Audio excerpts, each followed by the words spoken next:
আমার বয়স মাত্র ১৬ বছর। বয়স কম হলে কি হবে, আমি দেখতে অনেক সুন্দরী ছিলাম। পাড়ার ছেলেরা আমায় দেখে বাজে কথা বলত। একদিন আমার মা না অসুস্থ হওয়াতে নানার বাড়ি চলে গেল।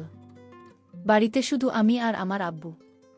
আব্বু বলল, আজ রাতে তো রুমে একা ঘুমাতে হবে না, তুই আমার রুমে ঘুমাবি। আমি বললাম ঠিক আছে বাবা। তারপর রাতে খিচুড়ির সাথে ওষুধ মিশিয়ে আমায় খাওয়ালো। তারপর আমার সাথে বাবা সারা রাত ধরে। আমি ভাবতেই পারছি না, নিজের বাবা আমার সাথে। বাকি ঘটনাটি গল্পতেই বলছি। আমার নাম শিউলি, বয়স ১৬ বছর, ক্লাস 10-এ পড়ি। আমি আমার আব্বু আম্মুর বড় মেয়ে। আমার একটা ছোট ভাইও আছে, ওর বয়স ৪ বছর। আমার আম্মু আমার আব্বুর ৩ নম্বর স্ত্রী। আমার আব্বুর আগের ২ স্ত্রী, তাদের বাচ্চা কাচ্চা নিয়ে আলাদা আলাদা থাকে। আব্বুর প্রথম স্ত্রীর ৪টা ছেলে আর দ্বিতীয় স্ত্রীর ২টি। সকলেই আমার থেকে বয়সে বড়। আব্বু প্রতি সপ্তাহে ২ দিন করে আমাদের বাড়িতে থাকেন। সপ্তাহের বাকি দিনগুলো ওনাকে ওনার অন্যদের বাড়িতে থাকতে হয়। ওনার খুব বড় কাপড়ের বিজনেস আছে। আমার বয়স ১৬ বছর হলেও এই বয়সে আমার দেখতে অনেক লম্বা, গায়ের রংটাও ফর্সা। যখন আয়নায় নিজেকে দেখি তখন আমি নিজেই অবাক হয়ে ভাবি আমি এত সুন্দর। একদিন আমার আম্মু আব্বু হঠাৎ করে অসুস্থ হয়ে পড়লেন। ওর বাড়ি থেকে সকালে ফোন করে জানানো হলো। খবর শুনেই আম্মু আমার ছোট ভাইকে নিয়ে তড়িঘড়ি করে তাকে দেখতে নার্সিংহোম বেরিয়ে গেলেন। আমি বাড়িতে একলা রইলাম। আম্মু দুপুরের দিকে আমাকে ফোন করে বললেন যে ওর আব্বুর অবস্থা খুব খারাপ, তাই আম্মু আগামী ২৩ দিন হয়তো বাড়িতে ফিরতে পারবেন না, ওকে ওর আব্বুর বাড়িতে থাকতে হবে আর প্রতিদিন নার্সিংহোম ঘর করতে হবে। আম্মু আমাকে আরও বললেন যে একটু আগেই তোর আব্বুর সাথে ফোনে কথা হয়েছে। তোর আব্বু কথা দিয়েছে যে আগামী ২৩ দিন ও রাতে বাড়ি ফিরে আসবে। তোর কোনো চিন্তা নেই, তোকে রাতে একা থাকতে হবে না। তবে রান্নাবান্নার ব্যবস্থা তো করতে হবে। সকালে তোর আব্বুর জন্য খাবার আর দুপুরের টিফিনটাও তোকে বানিয়ে দিতে হবে। যদি বাজার দোকানের দরকার হয় তাহলে তোর আব্বুকে বলবি, তোর আব্বু ব্যবসায় যাবার আগে তো দরকার মতো বাজার দোকান করে দেবে। আম্মু জানতেন যে আমি যেটুকু রান্নাবান্না জানি তাতে ২৩ দিন কাজ চালিয়ে নিতে পারব। রাতে আব্বাস থেকে ফেরার পর আমি আব্বুকে বললাম, আব্বু তোমাকে চা করে দেব। আব্বু বলল, তুই পারবি তো গ্যাস জ্বালিয়ে চা করতে? আমি হেসে বললাম, আমি এখন একটু একটু করে রান্নাবান্না করা শুরু করেছি, কোনো অসুবিধা হবে না। আব্বু বলল, অসুবিধে হলে বলিস, তাহলে হোটেল থেকে খাবার এনে নেব। আমি আব্বুকে নিরস্ত করে বললাম, তার কোনো দরকার নেই, আমি সব পারব। আব্বু খুশি হয়ে আমার মাথায় হাত বুলিয়ে বাথরুমে ফ্রেশ হতে ঢুকল আর আমি রান্নাঘরে চা করতে ঢুকলাম। আম্মু থাকলে আম্মু আব্বুর জন্য চা করে। যা করতে গিয়ে মনে হলো আব্বু চায় কতটা চিনি খায় তা তো আমি জানি না। আমি তাই আব্বুর কাছে চিনি দেব সেটা জানতে বাথরুমের দিকে গেলাম। গিয়ে দেখি বাথরুমের দরজা খোলা, আব্বু কি যেন একটা করছেন লুকিয়ে লুকিয়ে। আর একটু কাছে গিয়ে যা দেখলাম তাতে আমার চোখ ছানাবড়া হয়ে গিয়েছে। দেখি আব্বু আমার জামাকাপড় ধুয়ে দিচ্ছে। আমি আব্বুকে বললাম, আব্বু তুমি আমার জামাকাপড় ধুয়ে দিচ্ছে কেন? আমি দিতে পারবো, তোমাকে কষ্ট করতে হবে না। আমি হতবাক হয়ে গেলাম আব্বুর কাণ্ড দেখে। সরল মনে আব্বুকে ডেকে বললাম, আব্বু কি করছো কি তুমি? ওগুলো আমিও কাচতে পারব তো? আব্বু বলল, ওগুলো থেকে তো ঘামের গন্ধ বের হচ্ছে। আব্বু প্রথমটায় কেমন যেন একটু থতমত খেয়ে গেল। আমি যে হঠাৎ এখানে চলে আসতে পারি তা হয়তো ভাবেনি। কিন্তু আব্বু কয়েক সেকেন্ডের মধ্যেই নিজেকে একটু সামলে নিল। আমি তো আব্বুকে কোনোদিন দেখিনি আমার কাপড় ধুয়ে দিতে। আজকে নাবদো কাপড় ধুয়ে দিচ্ছে। আমি ভাবলাম হয়তো বাড়িতে নেই, তাই আমার হাতের চাকে আব্বু খুব খুশি হল। আমরা একসাথে টিভি দেখতে বসলাম। টিভিতে একটা সিনেমা চলছিল। সিনেমাতে হঠাৎ একটা অদ্ভুত দৃশ্য দেখতে পেলাম আর সেটা দেখে আমার ভয় করতে শুরু করল। আর আমি ভূতকে খুব ভয় পাই। আব্বু আমার ভয় দেখিয়ে নিজের আব্বুকে নিজেরই কেমন যেন অচেনা বলে মনে হতে লাগল, যে আব্বু আমাকে কষ্ট করে বট করেছে, যে আব্বুর কাছে এটা ওটা বায়না করেছি দুষ্টুমি করলে বা পড়াশোনায় ফাঁকি দিলে, যে আব্বুর ধমক খেয়ে অভিমানে কান্নাকাটি করেছি, শরীর খারাপ হলে যে আব্বু আমার পাশে সারারাত ঘুমিয়ে থেকেছি। সেই আব্বুকে আজ হঠাৎ কেমন যেন অচেনা একটা বাইরের লোক বলে মনে হচ্ছিল। আব্বুকে আজ আমি অন্যরকম দেখতে পেলাম। ঝট করে উঠে পড়ে রান্নাঘরের দিকে হাঁটা দিলাম। আব্বুকে বললাম, আব্বু আমি একটু রান্নাঘরে যাচ্ছি। আমাকে রাতের খাবার গরম করতে হবে। আমি আব্বুকে দেখলাম আমার পিছু পিছু রান্নাঘরে চলে আসছে। আব্বুকে বললাম, তোমার আসার দরকার ছিল না। তারপর রাতে আমি আর আব্বু একসাথে খাবার টেবিলে খেতে বসলাম। দেখি আব্বু খেতে বসেও এক অন্যরকম দৃষ্টিতে আমার দিকে বারবার তাকাচ্ছে। জীবনে কোনোদিন আব্বুকে আমার দিকে রকমভাবে তাকাতে দেখিনি আমি। আব্বু হঠাৎ আমাকে জিজ্ঞেস করল, তোর আমি পরশু ফিরবে? আমি বললাম, জানি না। তবে আম্মু আজ ফিরতে পারবে না সেটা বলে গেছে। শিউলি, আজ রাতে তুমি আমার রুমে ঘুমাবে। আমি বললাম, কেন? আমি তো আমার ঘরে এসো বলে বিছানা করে রেখেছি। আব্বু বলল, আজকে তো তোমারা মনেই আলাদা আলাদা শুয়ে কি হবে, আর তাছাড়া আমি তোমাকে একা একা রুমে ঘুমাতে দিতে পারি না। আমি বিশেষ না ভেবে মাথা নেড়ে সম্মতি দিলাম। রাতে আমি আম্মুর শোবার ঘরে গিয়ে খাতে মশারি টাঙিয়ে শুয়ে পড়লাম। আব্বু তখন বাথরুমে। আব্বু বাথরুম থেকে ফিরে ঘরে ঢুকে দরজা বন্ধ করে দিন। আব্বু, লাইট নিভিয়ে দিন। আমি বললাম, আব্বু নাইট বলটা চালাও না। আব্বু বল, না থাক, আজ অন্ধকারই ভালো লাগছে। লাইট পুরোপুরি নিভে যেতে ঘরে অন্ধকার ছেয়ে এল আর আমি ঘুমিয়ে পড়লাম। আধ ঘন্টা পর হঠাৎ আমার ঘুম ভেঙে গেল। আমার কোনোভাবেই ঘুম আসছিল না। আমি লক্ষ্য করলাম আব্বু ঘুমায়নি। আব্বু এখনো জেগে আছে। আমি আব্বুকে বললাম, আব্বু তুমি এখনো ঘুমাওনি কেন? আব্বু তখন বলল, আমার ঘুম আসছে না। মা, আব্বু বলল, তোর মায়ের কথা খুব মনে পড়ছে। আমি আব্বুকে বললাম, আব্বু একদিন হলো না আবু বাড়িতে নেই, আর তাতেই তুমি এত চিন্তিত হয়ে গেছ। আবুল বল, মা আমি তোমাকে অনেক ভালোবাসি। আমি আব্বুকে বললাম, শুধু আমাকে ভালোবাসো? আব্বু বলল, এই পরিবারের সবাইকে ভালোবাসি, তবে তোকে একটু বেশি স্নেহ করি। জানো আব্বু, পাড়ার বদমাশ ছেলেগুলো মাঝে মাঝে আমার দিকে কেমন দৃষ্টিতে তাকিয়ে থাকে। এ কথা বলতেই আব্বু এরকম অদ্ভুত আচরণ করছিল। ঠিক বুঝতে পারছিলাম না। তাছাড়া আব্বু আমাকে এখন তুই তুই করে না বলে, মাঝে মাঝেই তুমি তুমি করে কথা বলছিল। আব্বু, আমাকে তুমি এরকম করো না।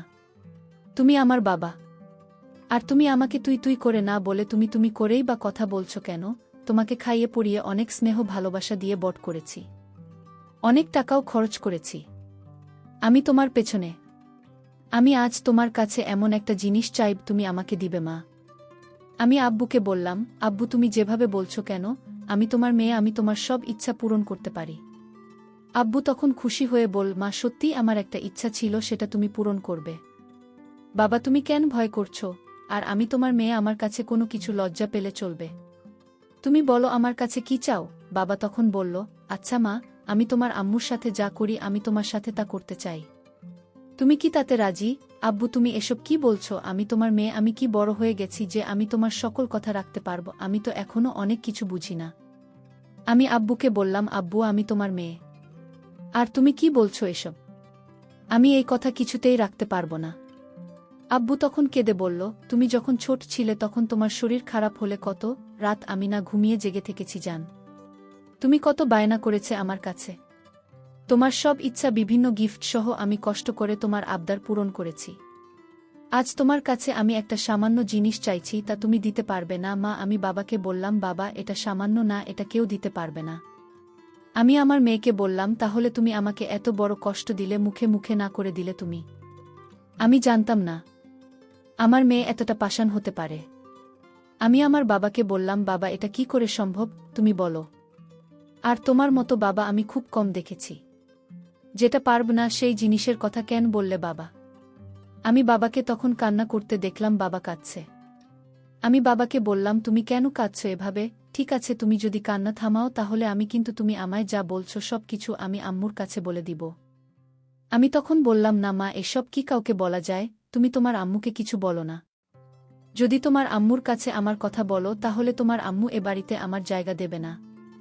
তাই তোমার আম্মুকে এসব বলতে যেও না। তুমি কি চাও এই বাড়ি থেকে আমি দূরে কোথাও চলে যাই? আমার মেয়ে শিউলি তখন বলল, তাহলে আব্বু তুমি আর কোনোদিন এসব কথা বলবে না? আমি বললাম, ঠিক আছে মা, বলবো না। তবে আমার একটা অন্য কথা আছে, সেটা রাখবেন না? মা, আমি আব্বুকে বললাম, আব্বু তোমার এসব কথা ছাড়া আমি সব কথা তোমার রাখব। আমি বললাম, লক্ষ্মী মেয়ে আমার, তাহলে তোমার আম্মু কাল আসবে না, তুমি আর আমি বাড়িতে কাল আমরা দুজন থাকব, তাহলে আমি তোমাকে কাল হোটেল থেকে খাবার নিয়ে আসব তোমার জন্য। আমি বললাম, বাবা আমি তো রান্না করতে পারি, তাহলে হোটেল থেকে খাবার আনবে কেন? আমি বললাম, আম্মু তোমাকে আমি কষ্ট করতে দেব না তাই। আর তাছাড়া হোটেল থেকে খিচুড়ি খাই না অনেক দিন ধরে। তোমার তো খিচুড়ি অনেক প্রিয় তাই না মা? আমি বললাম, আব্বু হোটেলের খিচুড়ি আমার অনেক প্রিয় খাবার। তাহলে কাল আর রান্না করার দরকার নেই। আমি দুজনের জন্য হোটেল থেকে খিচুড়ি নিয়ে আসব। আমি বললাম, ঠিক আছে বাবা, তুমি কাল আমার জন্য হোটেল থেকে খিচুড়ি নিয়ে আসবে। পরের দিন আমি সারাদিন ঘরে বসে টিভি দেখছিলাম। আর বাবা বাজারে চলে গেল। রাত 10টা হয়ে গেছে। বাবা এখনও বাজার থেকে ফিরছেন না। আমি বাবাকে ফোন দিলাম। ফোনটা রিসিভ হচ্ছে না। আমি চিন্তায় পড়ে গেলাম। আমি চিন্তা করতে করতে হঠাৎ দরজায় নক করল। আমি দরজায় নক শুনে দরজাটা খুলে দিলাম। দেখলাম বাবা আমার জন্য খিচুড়ি নিয়ে হাজির। বাবা বলল, এই খিচুড়ি অনেক স্বাদের মা। আমি বাজারে গেলে মাঝে মাঝে খাই। আজ তোমার জন্য স্পেশাল খিচুড়ি নিয়ে আসলাম। আমি আব্বুকে বললাম, আব্বু তুমি হাত মুখ ধুয়ে এসো, আমরা একসাথে খাবো। আমি বললাম, ঠিক আছে মা, আমি হাত মুখ ধুয়ে আসছি। তুমি খিচুড়ি টেবিলে রেডি করো। বাবা টেবিলে বসল 2টা বাটি করে খিচুড়ি নিয়ে আসলো। বাবা বলল, হঠাৎ আমার শরীরটা খারাপ লাগছে। আমি এখন কিছু খেতে পারবো না। তুমি খেয়ে নাও। আমি বললাম, না বাবা, তোমার খেতে হবে, নইলে আমি খাব না। বাবা বলল, মা আমি অনেক খুশি হলাম, কিন্তু আমার খেতে ইচ্ছা করছে না। হঠাৎ কেন জানি আমি খেতে পারবো না মা। তুমি সবটুকু খিচুড়ি খেয়ে নাও।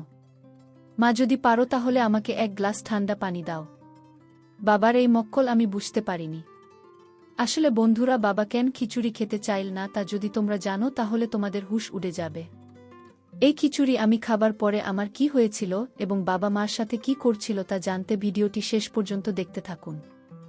আর ভিডিওর মধ্যে এখানে একটা কথা বলতে চাই, আমি সবসময় তোমাদের জন্য খুব কষ্ট করে ভিডিও তৈরি করি। তাই ভিডিওতে কষ্ট করে একটি লাইক করে দাও। আর এরকম মজার মজার ভিডিও পেতে আমার চ্যানেলটিকে সাবস্ক্রাইব করে পাশে থাকবেন। যাই হোক বন্ধুরা, আমি সেই খিচুড়ি বাবার আদেশে খেয়ে নিলাম। খিচুড়িটা অনেক টেস্ট হয়েছে। আমার কাছে খুব ভালো লাগছিল, কিন্তু খিচুড়িটা খাওয়ার পর হঠাৎ আমার মাথা ঝিমঝিম করছিল। আমার চোখ দিয়ে অন্ধকার দেখতে পেলাম। আমি বাবাকে বললাম, বাবা আমার জানি শরীরটা কেমন করতেছে। আমি ঘুমাব। আমি আমার রুমে ঘুমিয়ে পড়ি বাবা। তুমি তোমার রুমে গিয়ে শুয়ে পড়ো বাবা। আমি মনে মনে বললাম, কাজ হয়ে গেছে। আমার মেয়ে তার রুমে গিয়ে শুয়ে পড়ল। আর দরজাটা লক করতে ভুলে গেছে আমার মামনি। আমার মেয়ে তখন বিছানায় শুয়ে পড়ল। শুয়ে পড়ার সাথে সাথে ঘুমিয়ে গেল। আমি গভীর রাতের জন্য অপেক্ষা করতেছিলাম। রাত যখন 2টা বাজে তখন আমি আমার মেয়ের রুমে গেলাম। তারপর তার বিছানায় বসলাম। দেখলাম আমার মেয়ে নিষ্পাপ শিশুর মতো ঘুমাচ্ছেন। আমার মেয়েকে চাঁদের চেয়েও সুন্দর লাগছিল। আমি আমার মনের অজান্তে ভুল গিয়েছিলাম, এটা আমার মেয়ে। আমি যখন আমার মেয়ের দিকে তাকিয়েছিলাম তখন দেখলাম মেয়ে আমার খুব শান্তিতে ঘুমাচ্ছে। আমার মাথায় মাথায় বারবার জানান দিচ্ছিল, আজ তোমার সুযোগ, আজ তোমার এই সুযোগ কখনো চেয়ে দিও না, কারণ এই সুযোগ তুমি আর পাবে না। আর তাই আজ তোমার সময়। আমার মাথায় এই চিন্তা ভর করল।